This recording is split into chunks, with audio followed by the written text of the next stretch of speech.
লা লিগায় ভিয়ারিয়ালের মাঠে 2-0 গোলে জিতেছে রিয়াল মাদ্রিদ। জোড়া গোল করে স্বাগতিকদের স্তব্ধ করে দিয়েছেন ফরাসি অধিনায়ক কিলিয়ান এমবাপ্পে।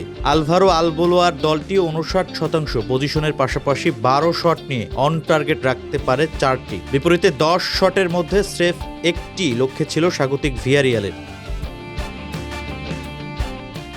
ম্যাচে 2টি গোলই হয়েছে দ্বিতীয়ার্ধে। খেলা রিয়ালের নিয়ন্ত্রণে থাকলেও তারা বলার মতো সুযোগ তৈরি করতে পারছিল না। 20 মিনিটে আর্দা গুলারের শট ঠেকিয়ে দেন স্বাগতিক গোলরক্ষক। মিনিট 7 পর লুইস জুনিয়র ব্যর্থ করে দেন এমবাপ্পের নিচু শট। বিরতির আগ মুহূর্তে বড় সুযোগ পেয়েছেন ভিনিসিউস।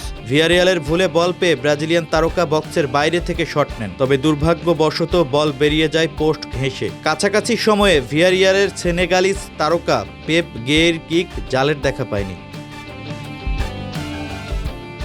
বিরতির পর দ্বিতীয় মিনিটে এমবাপ্পে রিয়ালকে লিড এনে দেন।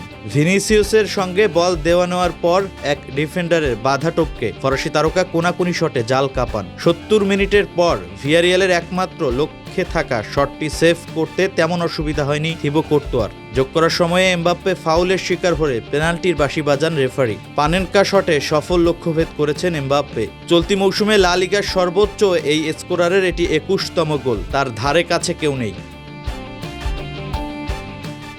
এ নিয়ে স্প্যানিশ ঘরোয়া লিগে টানা 5ম ম্যাচে জিতল রিয়াল। লা লিগার শীর্ষে ওঠা দলটির 21 ম্যাচে পয়েন্ট 51। এক ম্যাচ কম খেলে 2 পয়েন্টে পিছিয়ে দ্বিতীয় অবস্থানে বার্সা। 10 পয়েন্ট ব্যবধানে 3 অবস্থানে অ্যাটলেটিকো মাদ্রিদের। অধারাবাহিক পারফরম্যান্স ও মৌসুমের মাঝপথেই কোচ জাবি আলোনসোর বিদায়ের ঘটনায় কিছুটা অস্বস্তিতে ছিল রিয়াল মাদ্রিদ। লস ব্লাঙ্কোসরা সেটি কিছুটা হলেও কাটিয়ে উঠতে শুরু করেছে। ভিয়ারিয়ালকে হারিয়ে এবার লা লিগার টেবিল টপার হয়ে গেল মাদ্রিদের ক্লাবটি।